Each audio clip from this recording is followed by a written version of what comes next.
Assalamu alaikum everyone. I hope all of you are doing well. So in this video, I will be discussing about juvenile justice system. So let's begin. So juvenile justice system जो कि हम इस video के अंदर discuss करेंगे और बाकी बहुत सारे टॉपिक्स भी इस वीडियो के अंदर हम डिस्कस करेंगे। तो जो पहला टॉपिक है वो है जुवेनाइल जस्टिस सिस्टम।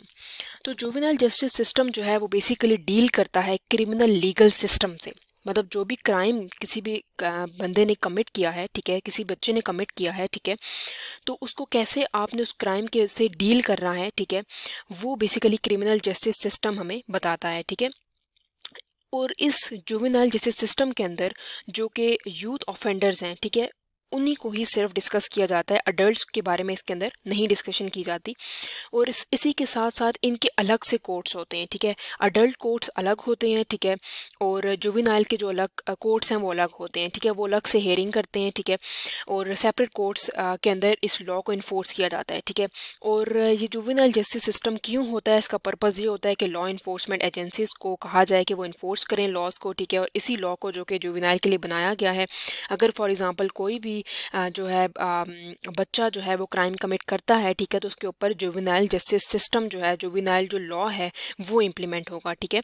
जिस बच्चे ने 18 साल से जो कम उम्र का बच्चा है उसने क्राइम कमिट किया, उसके ऊपर ये जो है वो लॉ इन्फोर्स होगा।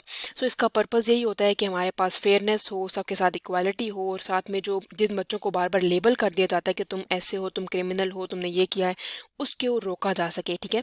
और साथ में एक अच्छी डेवलपमेंट हो, एक अच्छा जो बच्चा है बेसिकली उसकी अच्छी परवरिश हो जाए, पॉजिटिव एक आउटलुक हो सोसाइटी में उसकी, ठीक है।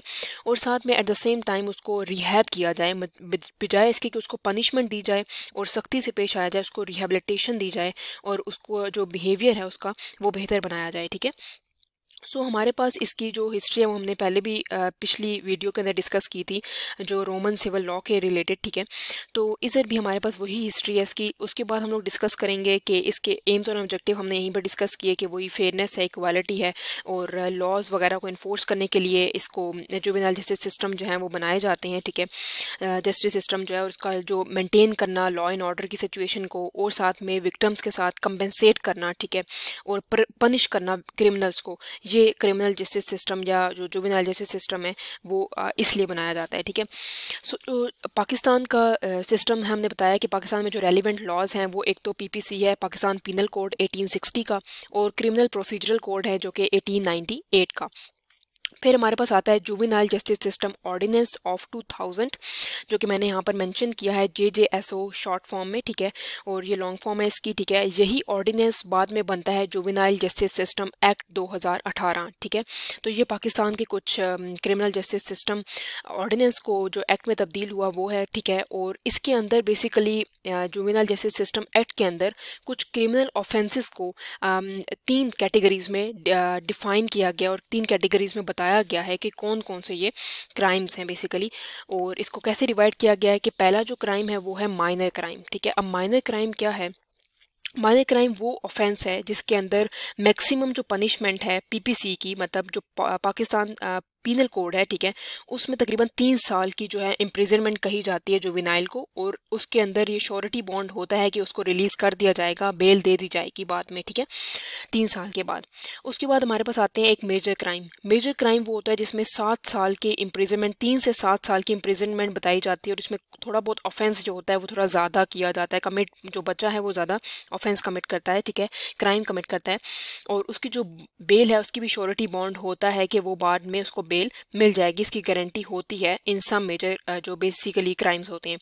हीनियस क्राइम जो होता है उसके अंदर कहा जाता है कि 7 ईयर्स से भी अबव एज की इम्प्रिजनमेंट होती है, लेकिन इसके अंदर कोई इस श्योरिटी बॉन्ड नहीं होती कि बच्चे को जो है वो मिल जाएगी बेल या नहीं मिलेगी। और अगर जुवेनाइल जो है less than 16 years of age है is entitle to bail in heinous crime, ठीक है। इसका मतलब ये कि 16 साल से जो कम उम्र का बच्चा है उसने अगर क्राइम कमिट किया है तो उसको छोड़ दिया जाता है, ठीक है, कुछ अरसे बाद रखने के बाद इम्प्रिजनमेंट। लेकिन अगर फॉर एग्जांपल उसने 16 साल की अबव एज में क्राइम कमिट किया है तो ये सोचना पड़ता है कि क्राइम जो बच्चे ने किस किस्म का क्राइम कमिट किया है और क्या उसको रिलीज़ किया जा सकता है कि नहीं, ठीक है।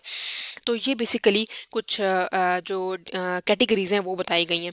लेकिन इसके साथ साथ कुछ सेलिएंट फीचर्स भी हैं जो JJSA मतलब जुवेनाइल जस्टिस सिस्टम एक्ट 2018 के हैं, जैसे कि बच्चों को जो है वो केप्ट इन ऑब्जर्वेशन होम, ठीक है, और बिफोर ट्रायल बिगिंस इस तरह का कुछ है। रिहेबिलिटेशन सेंटर्स बनाए जाते हैं, सेपरेट चलान एंड ट्रायल किया जाता है, penalty for disclosure of identity, ठीक है। और उसके बाद हमारे पास स्पेशल प्रोविजन होती है। For instance police are not allowed to handcuff a child, ठीक है, मतलब उसको हथकड़ी नहीं लगा सकते। इस तरह की कुछ चीज़ें हमारे पास सेलिएंट फीचर्स हैं जुवेनाइल जस्टिस सिस्टम एक्ट 2018 की। फिर हम आगे चलते हैं तो हमें पता चलता है कि पुलिस का क्या रोल होता है, ठीक है। अब हम बताते हैं कि पुलिस बेसिकली क्या है। पुलिस जो है वो एक लॉ इन्फोर्समेंट किस्म की एजेंसी है, ठीक है, जो कि बेसिकली लॉ को इन्फोर्स करती है। एट द सेम टाइम हमारे पास ये ऑर्डर को लॉ एंड ऑर्डर की सिचुएशन को मेंटेन करती है और हमारे पास सर्विसेज प्रोवाइड करती है सिटीजन्स को, ठीक है। और इनका पर्पज़ यही होता है कि लॉ को इन्फोर्स करे और सिटीज़न को और जो पब्लिक है बेसिकली उनके जो राइट्स हैं उनको सिक्योर करे, ठीक है। तो बेसिकली हमारे पास बहुत सारे जो है वो केसेस हमने पुलिस के बारे में भी सुने हुए हैं, ठीक है। लेकिन इसकी जो मेन कैटेगरीज होती हैं कि फैमिली के इनिशिएटिव लेना, community initiated and school initiated, ठीक है। तो ये भी बहुत सारी चीज़ों में हेल्प करते हैं। फॉर एग्जांपल जो जुवेनाइल्स हैं उनको, तो इसके अंदर हमारे पास कुछ जो फीचर्स हैं वो ये हैं। हैंडल स्टेटस ऑफेंडर, ठीक है। अब ये कैसे हैंडल करते हैं स्टेटस ऑफेंडर को, मतलब कोई ऑफेंस हो जाता है, कोई बच्चा जो है अपने घर से भाग जाता है तो उसको ये बेसिकली उनके वालिदैन से मिलाते हैं, ठीक है। तो इस तरह से ये हैंडल करते हैं। सेकेंडली प्रोवाइड करते हैं यूथ को एजुकेशन। फॉर एग्जांपल कोई बच्चा है जिसने क्राइम कमिट किया और वो कोई इतना बड़ा क्राइम नहीं है तो उसको एजुकेशन देते हैं वो इसके ऊपर कि आपने जो किया है काम वो गलत किया, और बहुत पॉजिटिव वे में देते हैं ताकि बच्चा जो है वो उस चीज़ को अंडरस्टैंड कर ले, ठीक है। Thirdly referring the juvenile to the court. ये तो मेजर बात है कि अगर फॉर एग्जांपल जुवेनाइल ने कोई क्राइम कमिट कर लिया है, ठीक है, जुवेनाइल है उसने कमिट किया हुआ है क्राइम, तो उसको कोर्ट की तरफ भेजना, ठीक है। तो उसके ऊपर जो है वो हम कहते हैं कि ट्रायल, जो प्री ट्रायल या ट्रायल का सेशन जो है वो स्टार्ट कराना, ये भी पुलिस का काम होता है। उसके बाद look for arrest alternatives. For example अगर कोई बच्चा जो है उसने क्राइम कमिट कर लिया तो वो कहेंगे कि अरेस्ट करने के बजाय हम कोई और अल्टरनेटिव्स देखें जिसके थ्रू बच्चा जो है वो बच भी जाए, ठीक है, उसके ऊपर कोई इस तरह से FIR भी दर्ज ना हो और उसकी आगे का फ्यूचर जो है वो बर्बाद ना हो, ठीक है। तो इस तरह से पुलिस का जो रोल होता है जुवेनाइल जो डेलिंक्वेंसी है, जुवेनाइल जो जस्टिस सिस्टम है उसके अंदर बहुत इंपॉर्टेंट रोल होता है, ठीक है। Let's move towards juvenile courts procedure. अब पहला जो प्रोसीजर है जुवेनाइल कोर्ट्स प्रोसीजर, मतलब आगे कोर्ट के अंदर क्या होता है। तो बेसिकली पहली जो चीज़ है इसके अंदर बताई जाती है कि है प्री ट्रायल। अब प्री ट्रायल का मतलब ये होता है कि बच्चा जो है जाने से पहले कोर्ट में उसके साथ क्या क्या ट्रीटमेंट पेश की जाती है, मतलब उसके साथ क्या सलूक किया जाता है, ठीक है। तो पहली बात है कि उसने कोई ऑफेंस कमिट किया है, ठीक है, पहले ये देखा जाता है कि किया है कि नहीं किया। अभी हम लोग इस बारे में श्योर नहीं होते प्री ट्रायल में, ठीक है। फिर उसके बाद इन्वेस्टिगेशन होती है पुलिस की तरफ से कि वो इन्वेस्टिगेट करते हैं कि क्राइम कमिट हुआ है कि नहीं हुआ। फिर देखता है कि जो क्राइम की नेचर है वो किस तरह की है, बहुत मेजर है, माइनर है, हीनियस है। उसके अंदर ही पता चलता है कि कितनी हीनियस है, सीरियस है या नहीं है, ठीक है। तो ये डिस्कशन होती है। फिर इन्वेस्टिगेशन होती है उसके ऊपर। उसके बाद पता चलता है कि अरेस्ट करना चाहिए कि नहीं करना चाहिए, और अरेस्ट कर लिया है या हिरासत में, डिटेंशन का मतलब होता है हिरासत में लेना, ठीक है, तो हिरासत में ले लिया जाता है। फिर उसके बाद उसके गार्डियन को या कस्टोडियंस जो हैं उनसे बात की जाती है। अगर क्राइम बहुत ज़्यादा कम सीरियस ना हो तो बताया जाता है उनके गार्डियंस को कि आपके बच्चे ने ये क्राइम कमिट किया है, तो उसके अकॉर्डिंगली उससे बच्चे के साथ जो है वो उसके साथ पेश आया जाता है। उसके बाद हम चलते हैं ट्रायल की तरफ। ये तो हो गया प्री ट्रायल। अब जब पता चल गया है कि क्राइम कमिट हो गया है, ठीक है, उसके ऊपर इन्वेस्टिगेशन भी स्टार्ट हो चुकी है, तो ट्रायल का मतलब होता है कोर्ट के अंदर, ठीक है। अब कोर्ट के प्रोसीजर को कहा जाता है ट्रायल, ठीक है। अब इसके अंदर क्या होता है कि चार्ज शीट फाइल की जाती है। अब क्राइम कमिट हो चुका है, उस बच्चे के ऊपर FIR दर्ज की जाती है, ठीक है। अब फर्स्ट इन्वेस्टिगेशन रिपोर्ट कहा जाता है FIR को, ठीक है, वो इसके ऊपर दर्ज की जाती है। उसके बाद हमारे पास प्रोसिक्यूशन स्टार्ट होती है, ठीक है। प्रोसिक्यूशन का मतलब होता है कि जो लीगल इंक्वायरी जो होती है वो शुरू होती है। उसके बाद विटनेस की जाती है एग्जामिनेशन को। एग्जामिनेशन का मतलब होता है एविडेंसेस को देखा जाता है, ठीक है, क्या क्या एविडेंसेस हमें मिले हैं, प्रूफ्स क्या मिले हैं, ठीक है।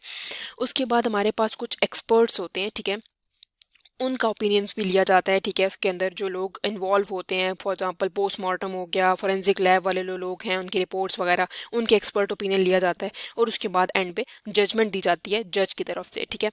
Let's move toward sentencing. अब सेंटेंसिंग जो है वो थर्ड चीज़ है जो जुवेनाइल कोर्ट प्रोसेस के अंदर है। अगर बच्चा क्राइम करे तो सेंटेंसिंग जो है वो थर्ड पार्ट आता है।